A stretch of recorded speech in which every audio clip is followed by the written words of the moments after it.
Dwayne Johnson terjun ke panggung politik berpeluang ikut pemilu Presiden Amerika tahun 2028.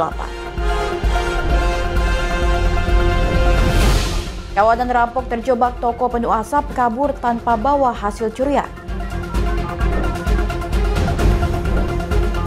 Selena Gomez dan Benny Blanco menikah perdana bertemu 17 tahun lalu. Halo pemirsa, selamat datang di Mata Dunia, program yang mengupas berita dan peristiwa global dari berbagai belahan dunia. Tentunya Feli Junita akan menemani Anda selama 30 menit ke depan. Berikut informasi selengkapnya.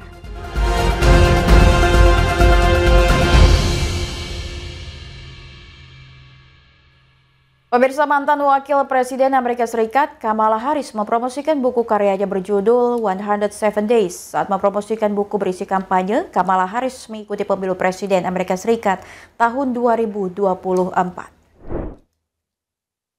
Just over a year ago, I launched my campaign for President of the United States.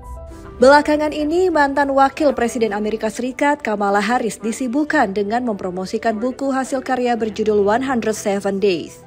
It was intense, high stakes, and deeply personal for me and for so many of you. Since leaving office, I've spent a lot of time reflecting on those days, talking with my team, my family, my friends, and pulling my thoughts together. In essence, writing a journal that is this book, 107 Days. With candor and reflection, I've written a behind-the-scenes account of that journey. Kamala Harris sebagai penulis buku. Buku 107 Days mengenai kampanye Kamala Harris selama 107 hari saat pemilu Presiden Amerika Serikat tahun 2024. Isi buku mencangkup pengalaman, hubungan politik, dan keputusan Kamala Harris tidak mencalonkan diri sebagai Gubernur California pada 2026. Buku diterbitkan pada 23 September 2025. Kamala Harris mengadakan tur buku internasional pada September 2025. Saat tampil di acara MSNBC, Kamala Harris menyoroti ketegangan dengan orang-orang di Gedung Putih dan kritik pihak lain. Dikutip dari Fox News Senin 29 September 2025, Kamala Harris menyebut Trump tidak kompeten dan tidak stabil di hadapan sorak-sorai di acara The Congressional Black Caucus Phoenix Awards. A time such as this demands that we win the midterms and enforce checks and balances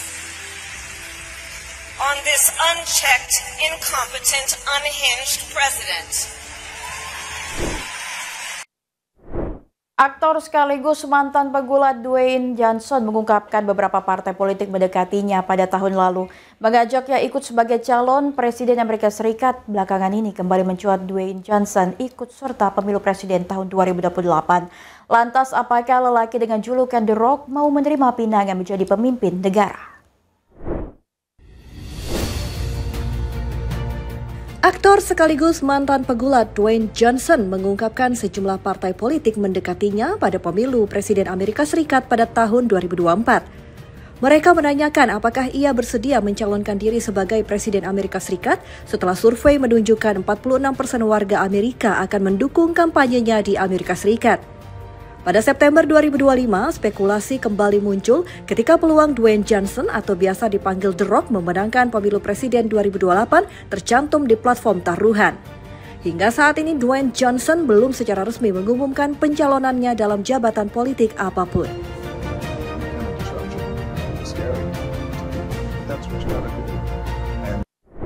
Gereja Yesus Kristus dari Orang-orang Suci Zaman Akhir di Grand Blanc Township, Michigan, Amerika Serikat terbakar usai penembakan brutal dilakukan seorang pria melalui pintu depan gereja.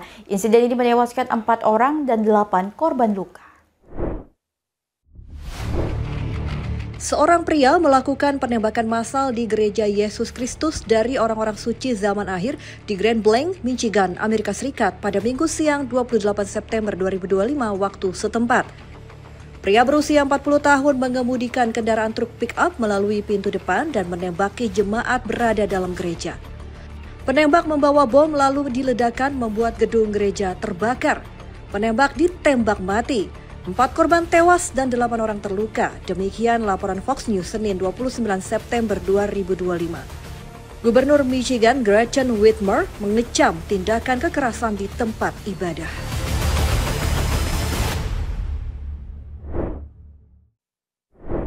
Perdana Menteri Israel Benjamin Netanyahu berpidato di sidang umum PBB di New York, Amerika Serikat. Banyak delegasi meninggalkan ruang sidang Perserikatan Bangsa-Bangsa.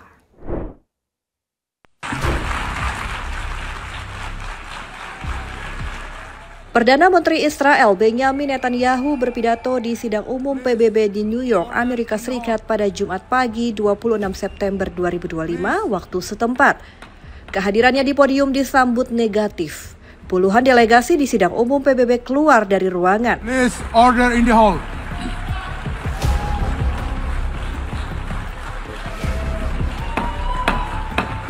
Please order in the hall.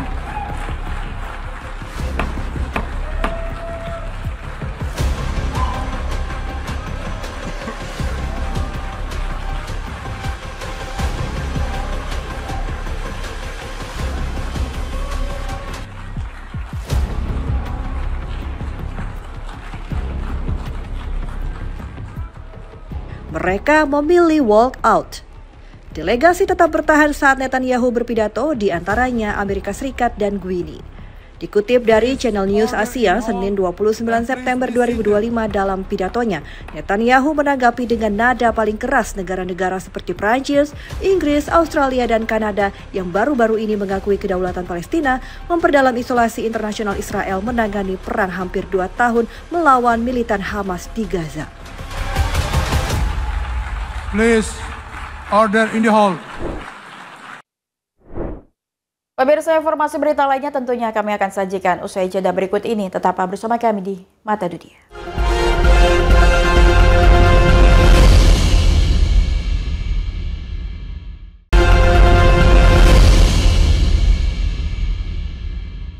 Cara cerdas ini mungkin bisa ditiru, bisa menangkap kawanan rampok tanpa perlu melakukan perlawanan. Tanpa kekerasan, komplotan rampok tak berkutik. Mereka terjebak asap tanpa membawa hasil rampokan.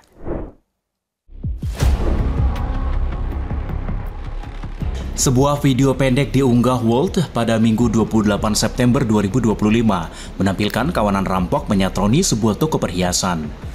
Para pelaku berpakaian serba hitam dan menutupi wajah menguasai toko. Mereka leluasa membuka laci menggasak barang-barang berharga.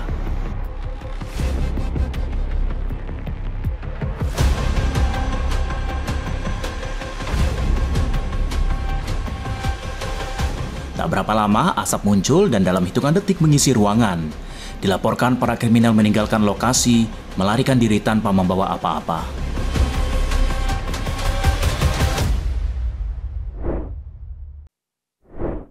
China memperkenalkan robot polisi AI berbentuk bola, RTG namanya. Ke depan diharapkan bisa menjalankan tugas sebagai penegak hukum.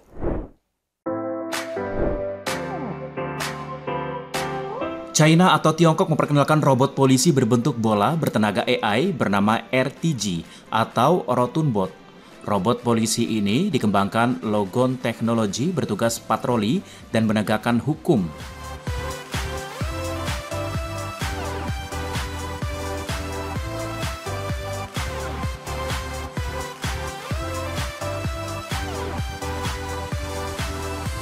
Menurut laporan dari Fox News dikutip Senin 29 September 2025, robot ini mampu bergerak cepat hingga 35 km per jam. Bisa beroperasi di darat dan air, dilengkapi sensor dan chip canggih untuk pemantauan, identifikasi, dan komunikasi real-time.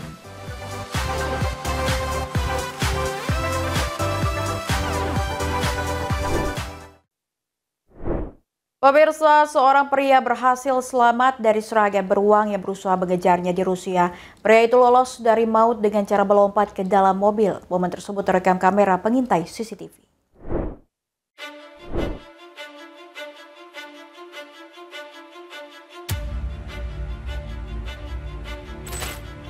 Ini dia rekaman menampilkan seorang pria lolos dari serangan seekor beruang di Petropavlovsk, Kamchatsky, sebuah kota di semenanjung Kamchatka, Rusia, pada Kamis 25 September 2025.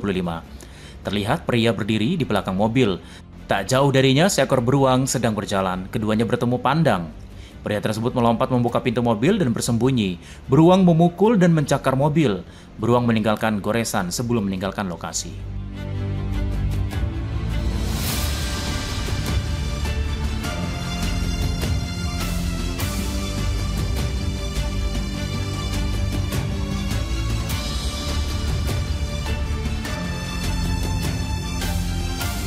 Dikutip dari Daily Mail, pada Senin 29 September 2025 pagi hari, di hari yang sama dilaporkan beruang menyerang seorang anak laki-laki berusia 12 tahun dekat kompleks olahraga.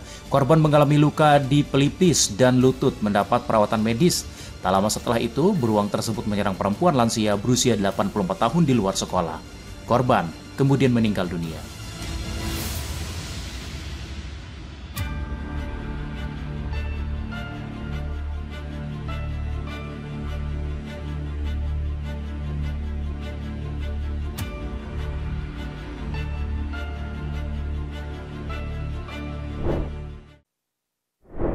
Selena Gomez dan produser musik Benny Blanco menikah pada 27 September 2025.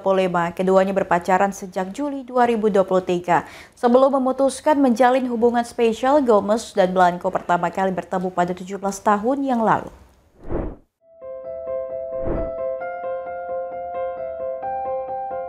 Selena Gomez menikah dengan produser musik Benny Blanco pada Sabtu 27 September 2025. Pernikahan diumumkan melalui Instagram. Benny menegaskan kebahagiaannya meninggalkan komentar di postingan Selena Gomez, "My wife in real life," tulis Benny. Kisah asmara Selena Gomez dan Benny Blanco menarik perhatian. Benny membongkar pertemuan pertamanya dengan Selena. Mereka bertemu 17 tahun lalu sebelum terlibat kerjasama di musik.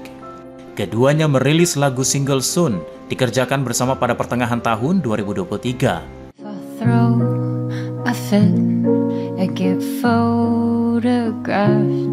Would you take my side? Would you hold my head?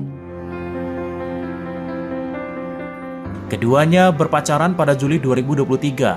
Kisah cinta yang panjang berujung ke pelaminan.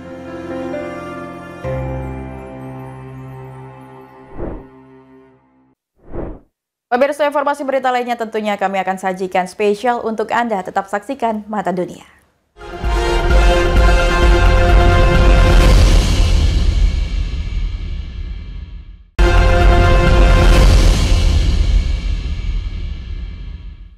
Triliunan Tonggeret mengubur diri di bawah tanah selama 13 hingga 17 tahun kini mulai naik ke permukaan di Amerika Serikat.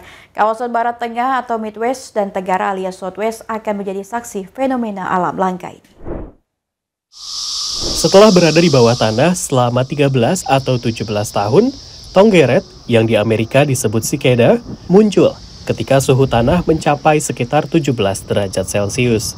They're like teenagers coming out of the ground, right? And they are ready to go, yeah. First thing that they have to do when they dig their way to the surface is they have to molt into the adult stage. So they come out as nymphs. Dua indukan Tonggeret muncul tahun ini. Yang satu tinggal di bawah tanah selama 13 tahun, yang satunya lagi selama 17 tahun. Mengapa mereka berada di bawah tanah begitu lama masih menjadi misteri. The last few ice ages, which would have happened after Magicicada evolved, may have forced them to have longer life cycles in order to survive periods of time when their host trees would have been impacted by glaciers. Setelah berada di atas tanah, Tonggeret hanya bertahan sekitar 4 hingga 6 minggu.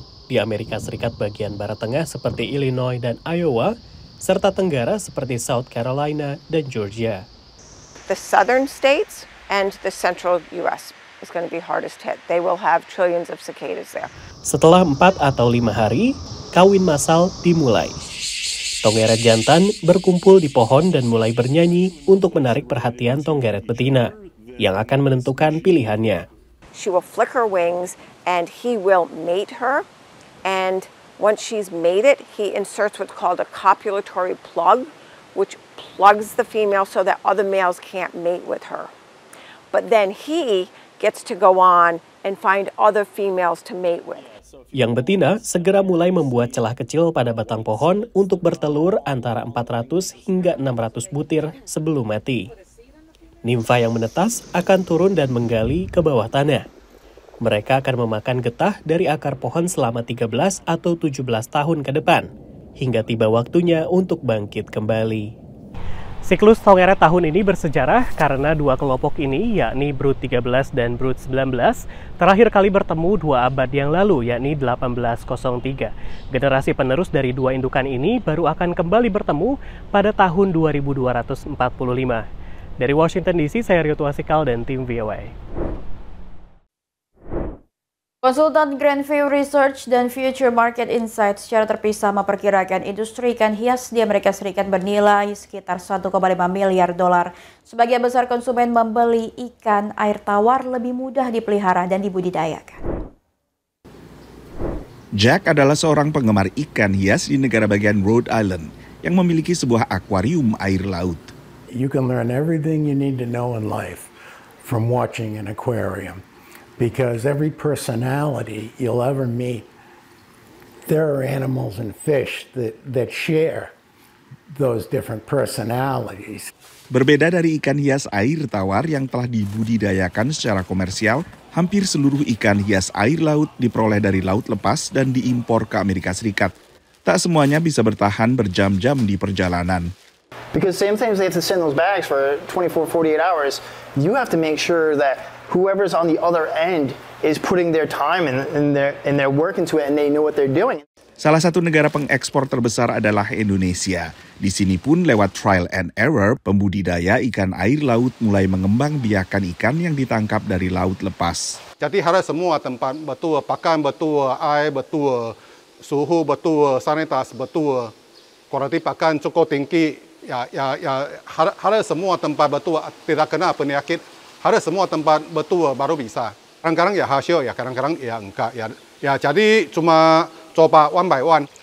Clownfish yang menjadi terkenal sejak film animasi Finding Nemo menjadi salah satu kisah sukses pertama dalam pembudidayaan ikan hias air laut. Ikan ini kini bisa ditemui dengan berbagai corak warna, juga dari penangkaran selektif dan dijual oleh pembudidaya di Amerika Serikat termasuk Mayora. The rate that we're able to transfer that information using the internet, using all kinds of online media that we didn't have available to us before to see things and hear things that we weren't able to hear, a long time ago. University of Florida adalah tempat pertama yang sukses membudidayakan ikan blue tang yang di Indonesia dijual sebagai ikan letter 6 alias dory dalam Finding Nemo. That process of raising the larvae, which we call larviculture, is where we experience most of our mortality, where we lose the greatest quantity of fish in that production cycle. We're making advances, but I think we need to be strategic in where we want to see the captive bred fish supplement or replace some of those wild-caught species. Menurut pantauan kantor berita Associated Press, saat ini hanya sekitar 4% ikan hias air laut bisa dibudidayakan. Perkembangbiakan ikan hias laut memang lebih kompleks dibandingkan ikan hias air tawar. Dan karena itu perlu lebih banyak eksperimen sebelum bisa dilakukan secara komersial. Dari Pine Point, Maine, saya Nova Purwadi dan tim VOA. Hari kemerdekaan di Amerika Serikat. Ini adalah presentasi mahasiswa kelas bahasa Indonesia pemula di University of Pennsylvania. Makanan adalah bagian. Jack dan Arnaf adalah dua mahasiswa S1 keturunan Indonesia yang tengah mengambil kelas bahasa Indonesia ini. Ayah saya berasal dari Jakarta, tapi semua keluarga on his side dari China. Chendo, yeah. Chendo. I lived in Jamaica my whole life. So, I mean, like, most of my culture is Jamaican. I guess, like, some parts of it are Indonesian. To be fair, like, it's Indian either way. Like, I'm either Indian in Jamaica or Indian in Indonesia. So Kelas ini adalah satu dari 50 bahasa minoritas yang diselenggarakan oleh University of Pennsylvania di Philadelphia dan diajar oleh Citra Wardani yang mengajar lewat program pertukaran Fulbright Foreign Language Teaching Assistant. Aku juga ketemu murid-murid yang fun banget mereka belajarnya dan aku punya hubungan yang dekat sama mereka, not as teacher gitu tapi lebih kayak mentor, kayak kakak gitu kalau buat mereka. Jadi iya boleh coba. Metode yang diajarkan Citra menekankan ke pembicara sehari-hari yang dirasa akan lebih bermanfaat untuk para mahasiswa ini untuk berinteraksi dengan warga Indonesia. Like the foremost point of the class is to learn how to speak with Indonesians, not worry about formal or informal. Just get it out there and just keep speaking the language. And I feel like that's honestly the best way to learn. We also go to we went to restaurants together. We know to order food. Aku suka makan nasi goreng, pretty basic. Tapi saya juga suka makan ayam gulai dan makanan Padang lain. Dari 1 sampai 10, skill bahasa Indonesia kalian berapa? 4. 4 juga. Mayoritas mahasiswa kelas bahasa Indonesia di kampus ini tumbuh dan besar dengan orang tua asal Indonesia. Namun, justru kesulitan untuk berkomunikasi aktif dalam bahasa ibu mereka. Seperti curhatan Zora dan Timothy yang masuk di kelas bahasa Indonesia tingkat lanjut yang diajarkan oleh Citra. Saya ambil kelas ini untuk bisa lebih lancar bahasa Indonesianya karena saya ngomong bahasa Indonesia sama mami papiku. Ya, saya juga kesel kalau nggak tahu gimana bisa ngomong di Indo. Karena saya suka ngomong tentang banyak science-related things. University of Pennsylvania berada di kota Philadelphia yang dikenal memiliki konsentrasi diaspora Indonesia yang tinggi, termasuk para mahasiswa yang bersekolah di sini.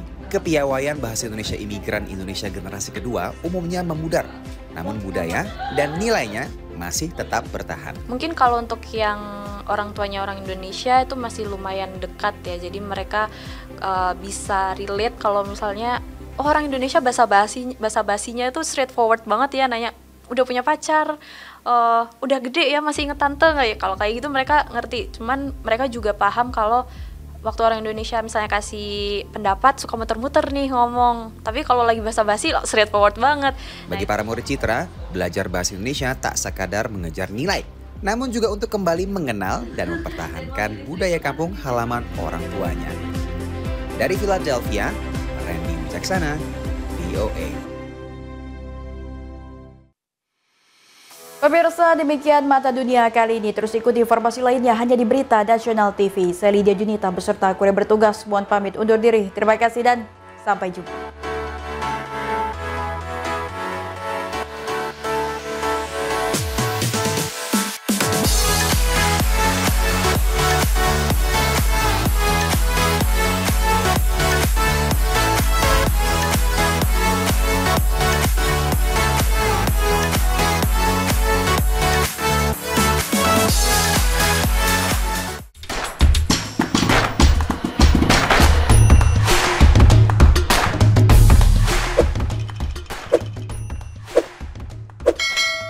you